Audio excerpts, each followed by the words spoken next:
होठो lipstick बका था colour के चुना जस गोर भइल गलिया निखर के तो की कोई मार दिए दलाल नहीं।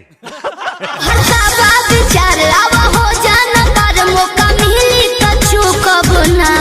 तो हम अपन विचार सुनइया तो सुन सुना चल तो काना खोल के रेडी रहिया 1 2 3 चल लेट्स गो। जवानी तो हजारदा के पुराने भइल चबाबिले की ठूक बना।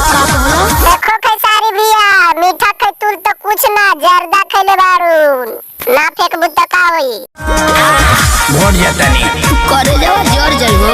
अरे करे देवा कैसे जरते बेंच हमर गोक से फाड़ा पे हिलवे ले करते हो करे दे तू बात कर देनी तुलसी 64 की मामी ये राजा लेकिन ताऊ बड़ी पान के बारे में जानो कैसे पता है इतना तो दुकानदार में जानो होते हमारा लगो एक आदमी जर्दा चाय मीठा मार ले लो मित हो भइल बा मोर अंगड़ाई अब पता चल गलो कि ताऊ मार ले होती जर्दे काहे कि तुलसी 64 खैले के बाद है तो अंगड़ाई ले होते ऐसे तो अंगड़ाई आई सकले यही से ताऊ पता चाव से दिया खानी की नहसा हो जाई। अरे तुरी के खसाड़ी भी तो गजब डायलॉग मारो यार नशा हो जाए नाक मुसा बैठ दे यार देखिन या पावर बहुत प्यास लगी। हां सही है बोलने पता चल गले कितना पावर ले ले तो ऐसी बैंक के नाक मुसा बैठ लगले वो नाक मुंह देख के हम महंगे कौन खेत के गा जरी तू करो न फील मन भइल बगिल पानी डलबा त सुख बना।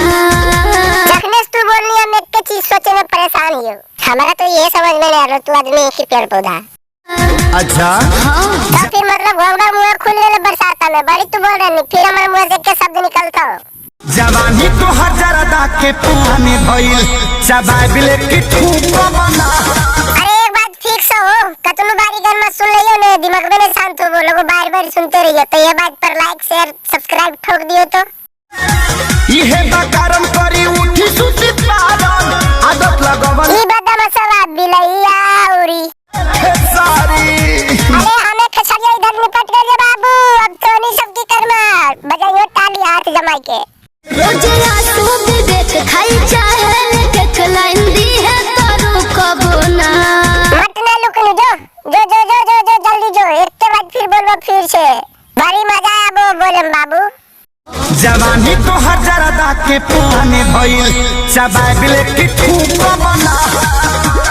भाई लोग वीडियो कैसा लगा वीडियो अच्छा लगा तो लाइक कर दियो अगर चैनल पे पहली बार आए बार तो सब्सक्राइब करके बेल नोटिफिकेशन के ऑल पे कर दियो ताकि हर एक वीडियो का नोटिफिकेशन तुम्हारा के पास पहुंचत रही। तब मिलूंगा इस वीडियो के साथ वापस तब तक के लिए बाय।